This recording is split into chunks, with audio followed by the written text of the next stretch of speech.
How's it going, everyone? It's GadgetsBoy. Welcome to another video. And in this one, we have a gaming laptop from Acer Predator. And it's the Acer Predator Triton 500, the 2020 edition. Let's take a look. When it comes to gaming laptops, PCs, monitors, and peripherals, Acer always come to mind with Predator gaming.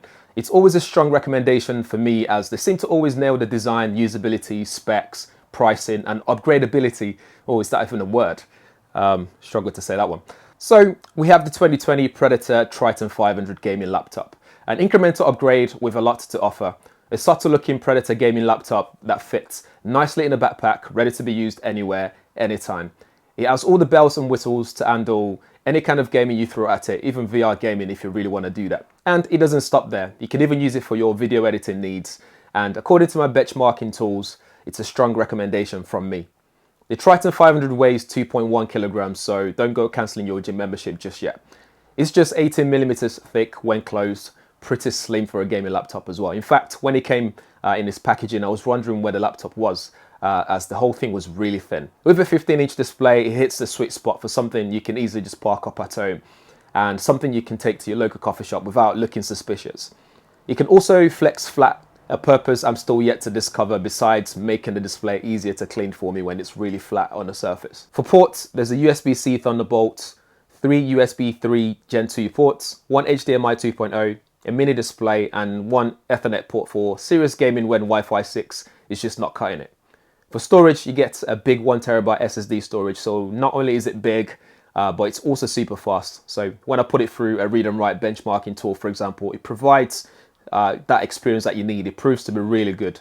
Games will load very quickly as a result, especially noticeable when picking up from where you left off when gaming or when you paused your game. With this meaty package, what I was super excited about is that 300 Hz refresh, and although some will still moan about that 3 milliseconds response, and honestly, unless you're Flash, your eyes can just about notice that anyway.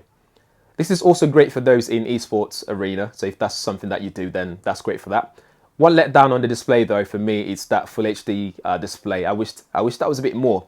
And it's also IPS as well. Not so much about the IPS for me, but that Full HD, which doesn't even fully take advantage of the graphics card in there, then that's something I'd like to have had a better resolution for.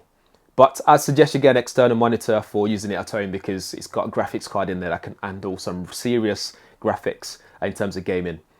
You do get contrast and colors there though, that's really good. It's around 75% of Adobe and 100% sRGB.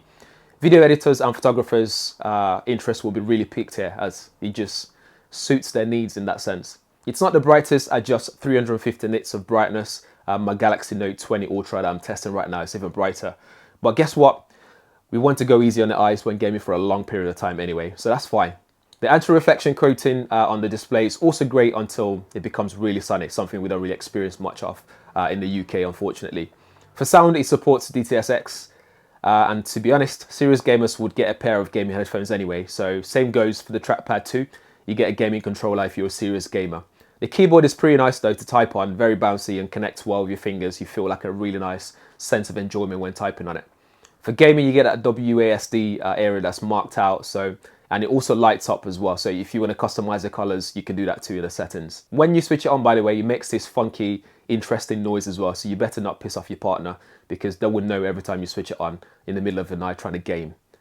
Under the chassis, you get a 10th gen Intel i7 processor. It's the 10975H, so note that in mind. Good cache and very powerful for graphics as well. You are rocking NVIDIA GeForce RTX 2080.